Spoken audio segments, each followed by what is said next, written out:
Story நேரம் Tamil வியூவர்ஸ்க்கு hi. Splendid மேட்சோட 17வது எபிசோட்ல என்ன ஆக போகுது அப்படின்னு தான் இன்னைக்கு இந்த வீடியோல பார்க்க போறோம். வேக வேகமா ஈஷியன் உங்க அப்பாவை பாக்குறதுக்கு போறான். அப்பா இங்க இல்ல, மிலிட்டரி கேம்புக்கு போயிட்டாருன்னு சொல்ல அப்பா அவரோட படைகளை கூட்டிட்டு போனா அவர் உயிருக்கே ஆபத்து அப்படின்னு ஈஷியனுக்கு தெரியுது. அங்க இருந்து கிளம்பலாம் அப்படின்னு ட்ரை பண்றான். ஆனா ஈஷியனோட அம்மா அங்க வந்துடுறாங்க. எங்கடா போற, நில்லுன்னு தடுத்து நிறுத்தி அவனை கூட்டு போயிடுறாங்க. மறுபடியும் இந்த ஜின்ஷாவை பார்க்க போனியா அப்படின்னு கேட்க ஈஷியன் ஆமா, அது எப்படி உங்களுக்கு தெரியும் அப்படின்னு கேட்டுட்டு இருக்கான். உடனே எங்க மாஸ்டர் நிக்கிறாரு. பக்கத்துல நிக்கிற 2 பேரை கூப்பிட்டு காட்டுறாரு. அவங்கதான் வேவு பார்த்து உங்க அம்மாட்ட சொல்லிட்டாங்கன்னு சிக்னல் கொடுக்கற மாதிரி. இப்போ அதுக்கு என்னம்மா அப்படின்னு கேட்க உன் அக்கா அப்பவே சொன்னா, நான் உன்னை தடுத்து நிறுத்த வேண்டாம், நீ திருந்திருவேன்னு நினைச்சேன். என்ன பண்ணிட்டு இருக்க, மேனஸே உனக்கு சுத்தமா இல்ல. ஆனா அந்த பொண்ணு உன்னை ரகசியமா அதுக்குள்ள பாக்குறா. அந்த பொண்ணுக்கு அது கூட மேனஸ் இல்ல போல, ரொம்ப மோசமா இருக்கா. நான் சொல்றத நல்லா கேட்டுக்கோ, நீ இனிமே எங்கேயும் போறது கிடையாது, உள்ளதான் அடைஞ்சு கிடக்கணும், புரியுதா? நீ உட்கார்ந்து உன் பனிஷ்மெண்ட் எல்லாம் எழுதுற வேலையை பாரு அப்படின்னு சொல்ல, நான் கூட எழுதணும்னு தான் நினைச்சேன் நிறைய விஷயத்த. நீ என்ன பண்ற, எனக்கு போய் நிறைய புக்ஸ் வாங்கிட்டு வர, ஓகேவாடா அப்படின்னு அசிஸ்டன்ட பார்த்து ஈஷியன் கேக்குறான். அவனும் பயந்து தலையாட்டிட்டு இருக்கான். இங்க பாருங்க மாஸ்டர், இவனை பாத்துக்கிற வேலையை உங்ககிட்ட குடுக்குறேன் அப்படின்னு ஈஷியனோட அம்மா சொல்றாங்க. மாஸ்டரும் ஓகேன்னு சொல்லிடுறாரு. ஈஷியன் உள்ள வந்து உட்காடுறான். அவன் பாட்டுக்கு எழுதுறேன், பிராக்டிஸ் பண்றான் அப்படின்னு ஏதேதோ பண்ணிட்டு இருக்கான். அப்ப பார்த்தா மணி அடிக்கிற சத்தம் கேக்குது. ராஜா இறந்து போனா அடிக்கிற மணி சத்தம் ஊர் முழுக்க, கேபிட்டல் சிட்டி முழுக்க கேக்குமா, அந்த மணி சத்தம் கேக்குது. இத பார்த்துட்டு அவன் ஒரு பக்கம் ஷாக் ஆக, மாஸ்டர் காதுலயும் இந்த மணி சத்தம் கேக்குது. அழுதுட்டே சிரிக்க ஆரம்பிக்கிறாரு. இத்தனை வருஷம் இந்த நாளுக்காக தான் வெயிட் பண்ண, அது நடந்துருச்சு அப்படின்னு. அங்க இருந்து வேகமா வெளியே போறதுக்கு ஈஷியன் ட்ரை பண்றான். ஆனா அப்ப கூட அங்க இருக்கிற பாதுகாவலர்கள் விட மாட்டிக்கிறாங்க. இங்க இன்னொரு பக்கம் ஜின்ஷா என்னென்னலாம் பாதுகாப்பு வேலை பண்ணணும் அப்படின்னு சொல்லிட்டு அவங்க வீட்டுல இருக்கிற அத்தனை வேலைக்காரங்களையும் நீக்க வச்சு சொல்றா. ஐடி கார்டு இல்லாம யாரும் உள்ள வரக்கூடாது, வெளியே போக கூடாது, எங்க வெளியே போறதுனாலும் இங்க சொல்லிட்டு தான் போகணும், வெளியே போய் யாராவது மாட்டிக்கிட்டீங்கன்னா உங்களுக்கு தான் ஆபத்து, புரியுதா அப்படின்னு கேட்டுட்டு இருக்கா. அதே மாதிரி துக்கம் அனுஷ்டிக்கிறதுக்காக அரண்மனையில சென்னு நின்னுட்டு இருக்கான். சென்னு ஏற்கனவே நடந்ததெல்லாம் யோசிச்சு பாத்துட்டு இருக்கான். ராஜா இறந்து போயிட்டாரு. இப்போ அடுத்தடுத்து அந்த இளவரசன் அவனோட ஆட்சியை பிடிக்கிறதுக்காக வேலையை ஆரம்பிப்பான். ஆனா இன்னொரு பக்கம் என்னோட டீச்சருக்கு ஈஷியனோட அப்பா மேல அவ்வளவு சந்தேகம் இருக்கு. அதனால அவர் எப்படியாவது போட்டு தள்ளணும் அப்படின்னு சொல்லிட்டு என் டீச்சர் ட்ரை பண்ணுவாரு. சோ அந்த 2 பேரையுமே எப்படியாவது தடுத்து நிறுத்தணும் அப்படின்னு ஆல்ரெடி பிளான் பண்ணிட்டு தான் சென்னை இங்க வந்து நின்னுட்டு இருக்கான். மாஸ்டர் வராரு.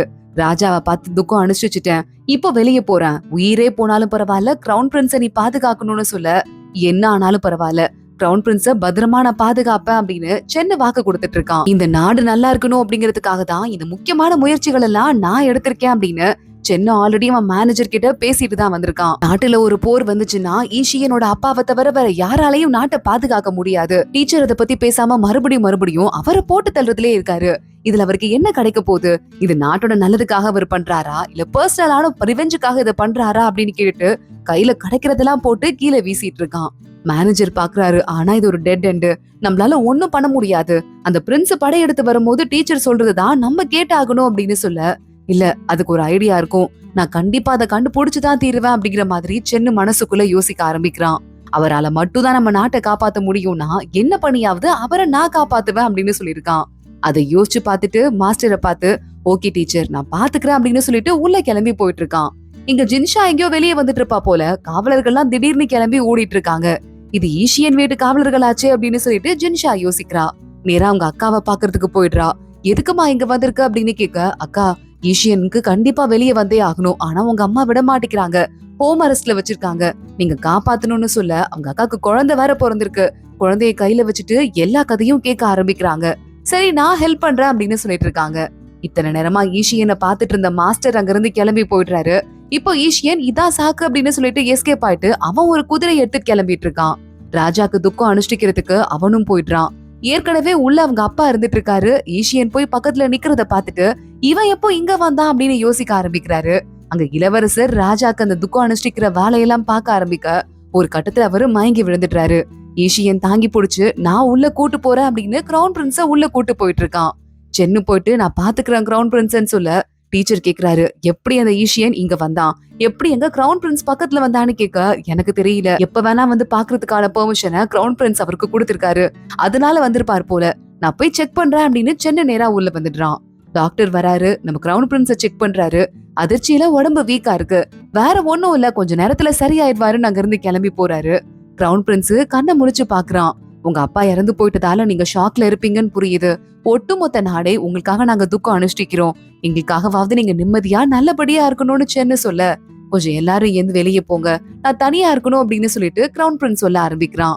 அங்க சென்னு மட்டும் நின்னுட்டு இருக்கான். கிரவுன் பிரின்ஸ்க்கு கூடவே ஒரு ஹெல்ப்பர் பையன் இருக்கான். அவனும் கூட நிக்கிறான். மத்த அங்க இருந்து அத்தனை பேரும் கிளம்பி வெளியே போயிடுறாங்க. கொஞ்ச நேரம் ஆகுது. இங்க இன்னொரு பக்கம் பார்த்தா இந்த பிரின்ஸ் இருக்கான்ல, படையெடுத்து வரதுக்கு ரெடியா இருக்கான்ல, அவன் ஆளுங்களை யூஸ் பண்ணிட்டு இதான் சாக்குன்னு அரண்மனைக்குள்ள நேரா கிளம்பி வர ஆரம்பிக்கிறான். கரெக்டா அந்த இடத்துக்கு கிரவுன் பிரின்ஸ மறுபடியும் ஈஷியன் கூட்டு வரான். அங்க மண்டி போட வைக்கிறான். கரெக்டா மறுபடியும் அந்த அஞ்சலி செலுத்துற வேலையை ஆரம்பிக்கிறாங்க. ஆனா அந்த பிரின்ஸோட ஆளுங்க அத்தனை பேரும் உள்ள வந்துடுறாங்க. பிரின்ஸ் பாத்துட்டு இருக்கான். இதுக்கு தாண்டா நான் இத்தனை நாள் வெயிட் பண்ணிட்டு இருந்தேன். எல்லாம் நடந்துருச்சு, இனிமே இது எல்லாமே என்னோடதுடா அப்படின்னு நல்லா சிரிக்க ஆரம்பிக்கிறான். இன்னொரு பக்கம் பார்த்தா இந்த சான்ஸை யூஸ் பண்ணிட்டு சைடு கேப்ல வெளியே போயிருந்திருக்காரு நம்ம ஈஷியனோட அப்பா. இப்ப ஒரு நேரா அவரோட படைகளை கூட்டிட்டு கிளம்பி வந்துட்டு இருக்காரு. சீக்கிரம் எல்லாம் வாங்க, உள்ள வாங்க அப்படின்னு சொல்லிட்டு நேரா அவர் கிளம்பி உள்ள வந்துட்டு இருக்க, ஏற்கனவே அங்க இருக்கிற ஆளுங்க எல்லாம் ஷாக் ஆயிடுறாங்க. ஏன்னா அந்த பிரின்ஸோட ஆளுங்க எல்லாம் கையில கத்தியோட வந்திருந்தாங்கன்னா, இங்க நம்ம ஈஷியனோட அப்பா இருக்கார்ல, நிறைய புது புது வெப்பன், கன்னு மாதிரி, கிட்டத்தட்ட கன்னு மாதிரி இருக்கு, அந்த வெப்பன்ஸோட வந்திருக்காங்க. ஈஷியன் அப்பா சண்டை போட்டு அங்க இருக்கிறவங்க எல்லாம் தோக்கடிச்சிட்டாரு. ஆனா அவருக்கும் பயங்கரமா அடிபட்டுருது. அடிபட்டு அப்படியே அவரோட வீரர்களோடயே விழுந்து மயங்கிடுறாரு. இங்க இன்னொரு பக்கம் இந்த பிரின்ஸ் பாக்குறான். என் வீரர்களையா தோக்கடிக்கிறீங்க, என்ன பண்றேன் பாரு அப்படின்னு நம்ம கிரவுன் பிரின்ஸ கொல்றதுக்கு போறான். ஈஷியன் உயிரை கொடுத்து வேகமா கிரவுன் பிரின்ஸ காப்பாத்திட்டு அவன் முதுகுல அடிபட்டுருது. கையில எப்பவுமே குட்டி குட்டியா ஏதாவது வெப்பன்லாம் வச்சு செக் பண்ணிட்டே இருப்பான்ல ஈஷியன், அது மாதிரி ஒரு வெப்பனை கையில கட்டியிருக்கான். அதை வச்சு அங்க வர பிரின்ஸ, படையெடுத்து வர பிரின்ஸ கொன்னு போட்டுடுறான். யோசிச்சு பாக்குறான். ஏற்கனவே சென் தான் உன் உயிரை பணைய வச்சு நீ எப்படியாவது கிரவுன் பிரின்ஸ காப்பாத்தணும், அப்படி நீ காப்பாத்தின அப்படின்னா உன் குடும்பத்தை காப்பாத்துறதுக்கு எனக்கு ஒரு வாய்ப்பு கிடைக்கும்னு சொல்லிருக்கான். அதே மாதிரியே நடந்திருக்கு. இத பாத்துட்டு பயங்கரமா அந்த சென்னோட மாஸ்டர் ஷாக் ஆயிட்டு இருக்காரு. என்ன நடக்குது, இந்த குடும்பத்துக்கு நல்ல பேர் கிடைக்குதேன்னு பார்த்தா அந்த இடத்துக்கு உள்ள இருந்து கிரவுன் பிரின்ஸ் வந்துட்டு இருக்காரு. ஏற்கனவே வெளியே ஒரு குட்டி பையனை நம்ம ஈஷியன் காப்பாத்தினால அது கிரவுன் பிரின்ஸ் மாதிரி ஒரு டூப் போல. கிரவுன் பிரின்ஸ் அங்க உள்ள ராணியோட வந்துட்டு இருக்காரு. எம்ப்ரஸ் சொல்லிட்டு இருக்காங்க, ஈஷியன் உயிரை கொடுத்து நம்ம ராஜாவை, புது ராஜாவை, கிரவுன் பிரின்ஸ காப்பாத்திருக்கான்னு சொல்ல, இல்ல அவங்க அப்பா கிட்ட நிறைய அதிகாரம் இருக்கு, அவர் படையெடுத்து உள்ள வந்துட்டு இருக்காரு, அது நல்லது இல்லைன்னு சொல்லிட்டு மறுபடியும் இந்த டீச்சர் ட்ரை பண்ணி பாக்குறாரு. என் கண்ணால பார்த்தேன் கிரவுன் பிரின்ஸ காப்பாத்துறதுக்கு அவர் ட்ரை பண்றத, அவங்க அப்பாவும் எதிரிகள் அழிக்கிறதுக்கு படையோட வந்திருக்காரு, இது எப்படி தப்பாகும், தப்பா பேசாதீங்க அப்படின்னு சொல்லிட்டு ராணி உத்தரவு போட்டுடுறாங்க. இங்க பார்த்தா நம்ம ஈஷியன் அவங்க அப்பாவோட உடம்பையும் தூக்கிட்டு மயங்கி கிடக்குறாருல, அவரையும் தூக்கிட்டு வேகமா மறுபடியும் வீட்டுக்கு வரான்.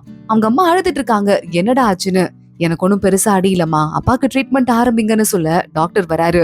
நல்ல வேலைங்க, பெருசா ஆர்கனை எதுவும் டச் பண்ணல, கால்ல மட்டும் கொஞ்சம் அடி பெருசா இருக்கு, இன்னும் கொஞ்ச நாள் 2 நாள்ல ஃபீவர் கம்மியானுச்சுன்னா அவர் உயிருக்கு எந்த ஆபத்தும் இருக்காதுன்னு சொல்ல அவங்க அம்மா இப்பதான் நிம்மதி ஆயிட்டு இருக்காங்க. அங்க இருந்து அப்பா தான் நல்லா ஆயிட்டாரே அப்படின்னு ரகசியமா மறுபடியும் ஈஷியன் கிளம்பிடுறான். சென்னை பாக்குறதுக்கு போறான்.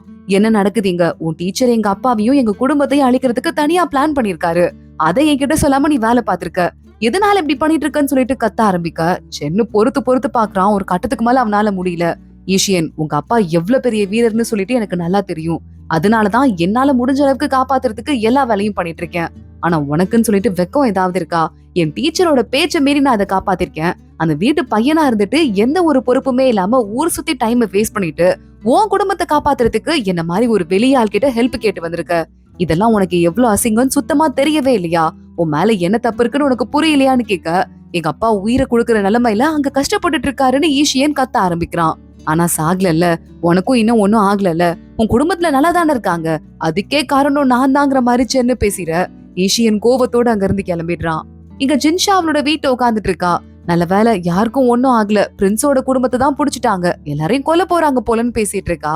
அங்க ஈஷியன் வந்துடுறான். என்னடா நீ இங்க பண்ற அப்படின்னு நம்ம ஜின்ஷா கேட்டுட்டு இருக்கா. ஜின்ஷா அப்படின்னு கூப்பிட்டு டக்குன்னு ஒரு மாதிரி மயங்கி விழுந்துடுறான். ஜின்ஷா வேகமா ஓடி போயிட்டு அவனை தூக்கிக்கிட்டு இருக்கா. அப்புறம் மறுபடியும் தெளிஞ்சதுக்கு அப்புறமா உட்காந்து பேசிட்டு இருக்கான்.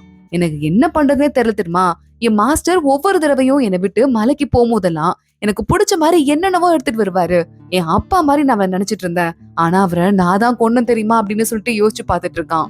மாஸ்டர் அங்க இருந்து எஸ்கேப் ஆக ட்ரை பண்ணிருக்காரு. அங்க போற ஈஷியன் அவனோட அதே வெப்பனை வச்சு மாஸ்டரையும் கொண்டிருக்கான். இத்தனை வருஷத்துக்கு அப்புறமா ஓ கையால எனக்கு சாகணும்னு இருக்க பாருன்னு மாஸ்டர் சொல்லிட்டு இருந்திருக்காரு. மாஸ்டர், என் மேல நீங்க சின்ன வயசுல இருந்து பாசமா இருந்தீங்க, எத்தனையோ வருஷமா, அதுல என்னைக்காவது ஒரு நாளாவது என் மேல உண்மையான பாசம் உங்களுக்கு இருந்துதான்னு கேட்க, சாக போற நேரத்துல போய் யாரும் சொல்ல மாட்டாங்கல்ல, இப்ப சொல்றேன், உன்னை நான் ஒரு பகடக்காயா மட்டும்தான் யூஸ் பண்ணேன், உன் மேல எனக்கு ஒரு துளி கூட பாசம் கிடையாதுன்னு சொல்லிட்டு அவர் அப்படியே இறந்து போயிருக்காரு. பாசம்னா இவர் வச்சிருக்கிறது மட்டும்தான் நினைச்சுட்டு தான் எப்பவுமே இவன் வாழ்ந்துட்டு இருக்கான். அதுவும் பொய்ன்னு தெரிஞ்சதுக்கு அப்புறமா ஈஷியன் ஆல்ரெடி ஹார்ட் பிரேக் ஆயிருக்கான். அதுக்கும் மேல போய் சென்னுகிட்ட வேற வாங்கி கட்டிட்டு வந்தான்ல, அதான் நேரா ஜின்ஷாவை தேடி ஓடி வந்துட்டு அழ ஆரம்பிக்கிறான். ஜின்ஷா பாக்குறா, சரிடா உர்றான்னு சொல்லிட்டு இருக்கா. சரி நம்ம 2 பேரும் ஒயின் குடிக்கலாமா அப்படின்னு சொல்லிட்டு சென்னு கேக்குறான். உனக்கு அடிபட்டு இருக்கடா, நீ குடிக்க கூடாதுன்னு சொல்ல, அப்ப நீ குடி, நான் சும்மா அவன் கூட கம்பெனி கொடுத்துட்டு இருக்கேன்னு அவன் பாட்டுக்கு டீ குடிச்சிட்டு இருக்கான். ஜின்ஷா அவனோட மனசு நிம்மதிக்காக அவ பாட்டுக்கு ஒயினை குடிச்சிட்டே இருக்கா. எனக்கு மாஸ்டர் மட்டும் தான் எனக்கு உண்மையா இருந்தாருன்னு நினைச்சேன், ஆனா அதுவே இப்படி இல்லன்னு ஆயிடுச்சு. என் வாழ்க்கையிலேயே என் மேல பாசம் வச்சு அக்கறை வச்சு என்கிட்ட உண்மையா இருக்கிற ஒரே ஒரு ஆளு ஜின்ஷா தான் அப்படின்னு அவளை பார்த்து அவன் யோசிச்சுட்டு இருக்கான். ஜின்ஷா நிறைய ஒயினை குடிச்சிட்டு அப்படியே டேபிள்லயே மயங்கி விழுந்துடுறா. அவ கைய பிடிக்கலாம் அப்படின்னு சொல்லிட்டு ஈஷியன் ட்ரை பண்றான். ஆனா செய்யக்கூடாது அப்படின்னு சொல்லிட்டு பக்கத்துல இருந்து கோட் எடுத்து அவளுக்கு போத்தி விட்டுட்டு அங்க இருந்து கிளம்பி போயிடுறான்.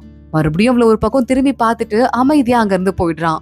இங்க நம்ம ராஜாவா கிரவுன் பிரின்ஸ் பொறுப்பேத்துக்கிறாரு. அது புது அனௌன்ஸ்மெண்ட்டும் நிறைய பண்றாங்க. சென்னோட டீச்சர் இருக்கார்ல, அவர் இந்த நாட்டோட ஸ்பெஷல் ராஜகுருவா, அதாவது நம்ம ராஜாக்கு முக்கியமான எல்லா பொறுப்புகளையும் எடுக்கிறதுல முக்கிய முடிவுகள் எடுக்கிற ஒரு பொறுப்பு இருக்கிற ஒரு ஆளா அவர் மாறிடுறாரு.